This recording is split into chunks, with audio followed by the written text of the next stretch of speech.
کیا کہہ رہے ہیں آپ؟ وہ اچھل پڑا۔ کہیں گے تو آپ، میں نے تو سوال کیا ہے، اس سوال کا جواب دیں۔ میں نے اس کے چہرے پر نگاہ جماتے ہوئے کہا، میں نے سنا ہے فیضان نامی وہ شخص بھی مقتول کے بنگلے پر آتا رہتا ہے۔ فیضان صاحب بھی بیلا کے سلسلے میں کبھی کبھار مقتول کے بنگلے پر جاتے تھے، لیکن ان کا معاملہ خالصتاً کاروباری ہے۔ فیضان صاحب کی خواہش ہے کہ بیلا اسٹوڈیو کو جوائن کر لے۔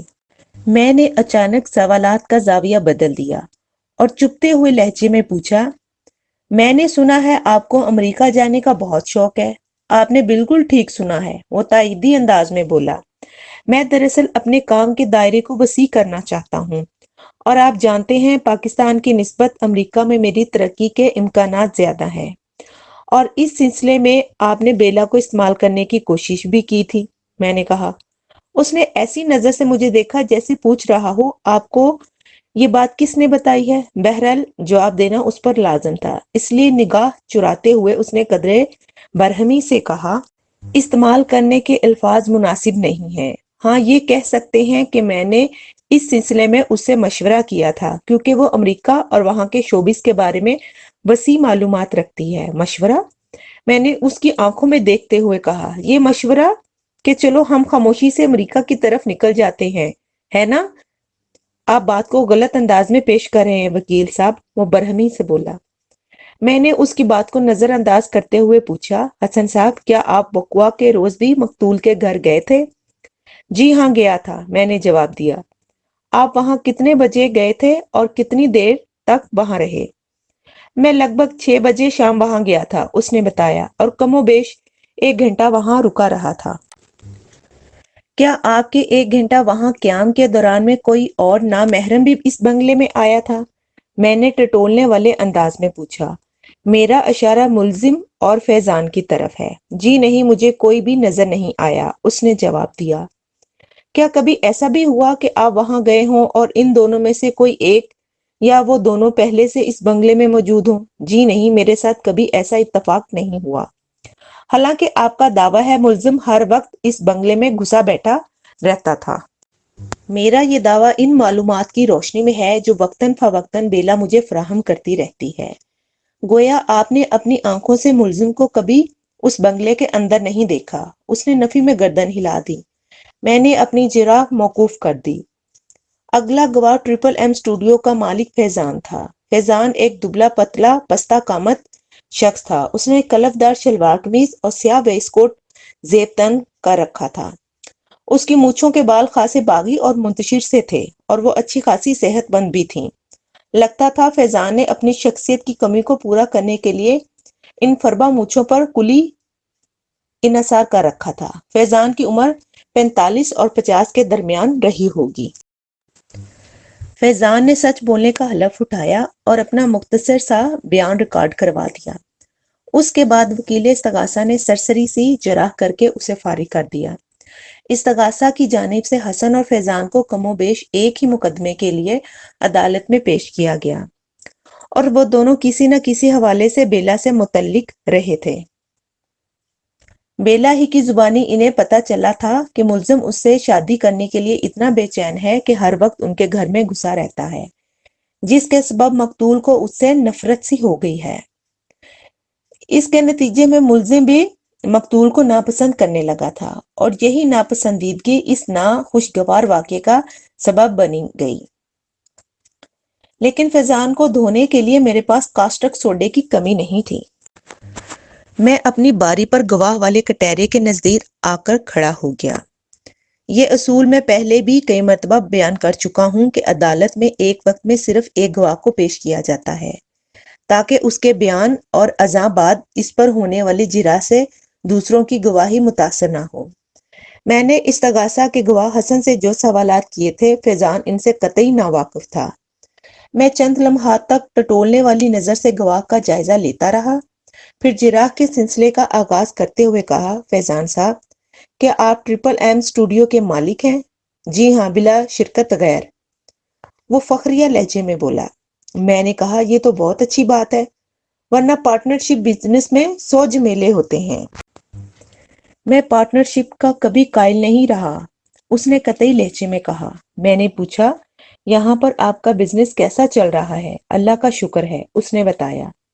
فیضان صاحب، میں نے اس کی آنکھوں میں دیکھتے ہوئے کہا، پچھلے دنوں میرے سننے میں آیا تھا کہ آپ اپنا جمع جمایا بزنس فروخت کر کے بیرون ملک منتقل ہونے کا ارادہ رکھتے ہیں۔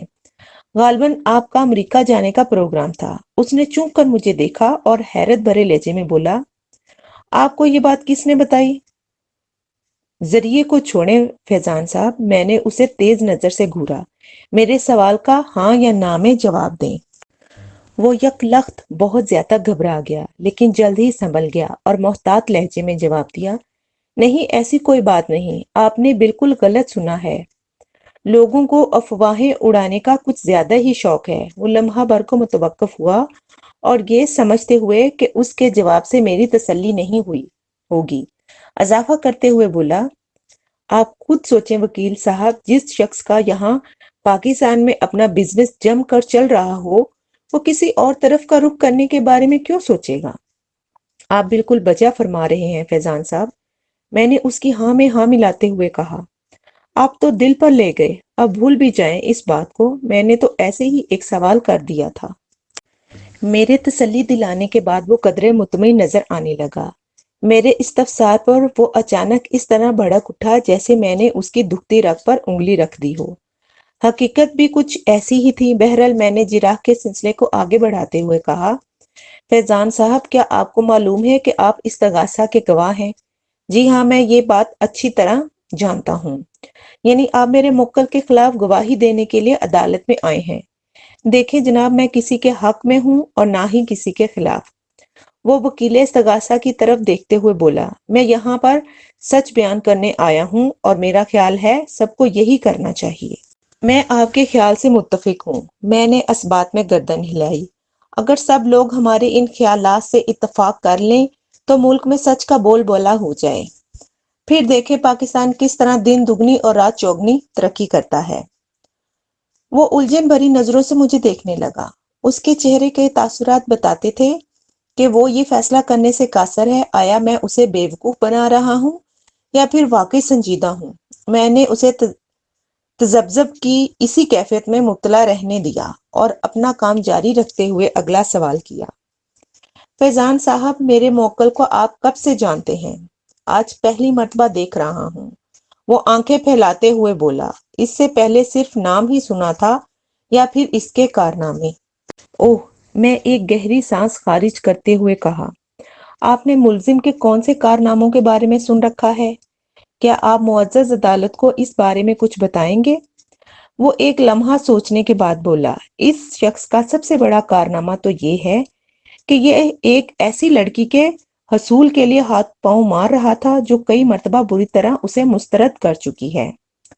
وہ اس کی صورت دیکھنے کی روادار نہیں، بلکہ اگر مناسب الفاظ میں اس کے دلی جذبات کی عکاسی کی جائے تو کہنا مناسب ہوگا وہ لڑکی اس شخص سے نفرت کرتی ہے۔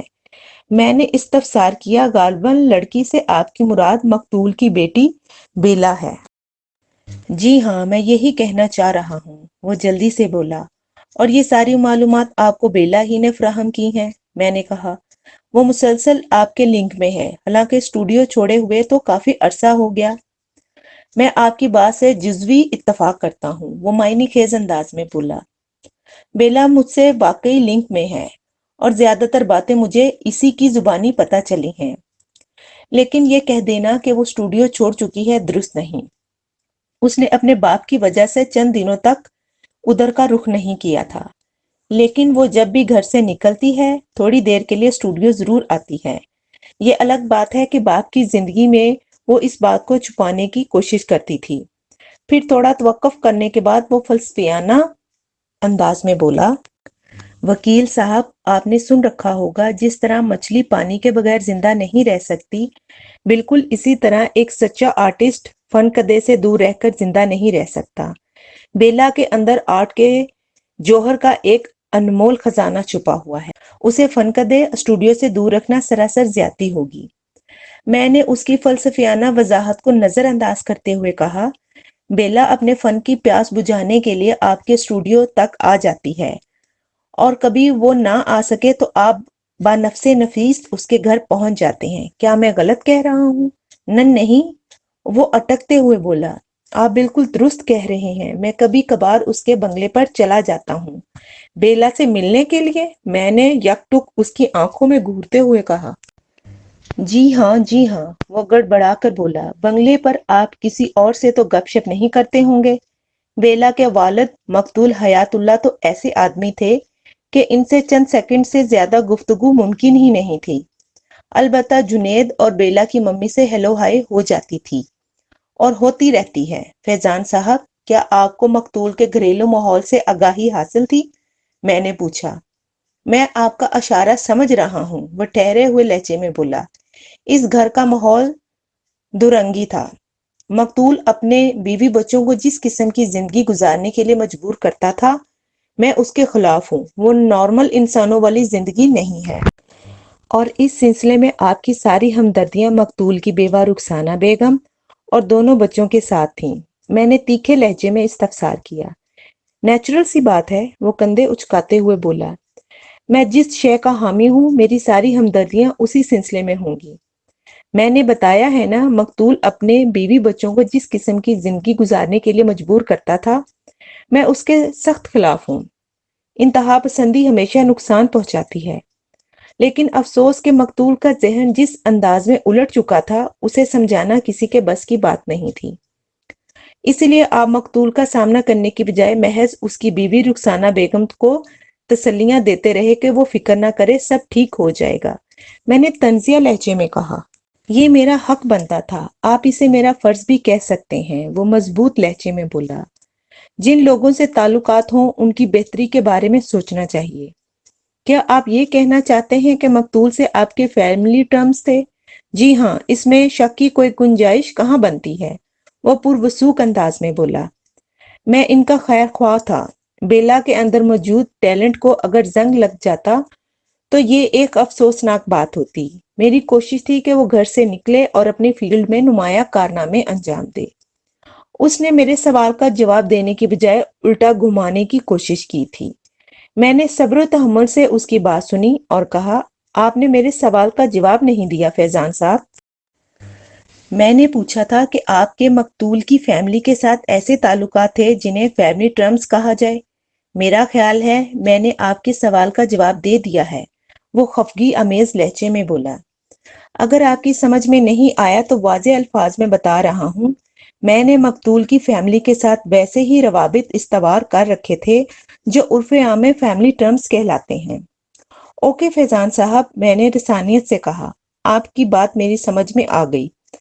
اب آپ بھی میری یہ بات سمجھنے کہ فیملی ٹرمز یک طرفہ نہیں ہوتے۔ کیا مقتول یا اس کی فیملی کا کوئی فرد آپ کے گھر بھی اسی بے تکلفی سے جاتا تھا جس طرح آپ بیلا سے ملنے مقتول کے بنگلے پر آتے تھے؟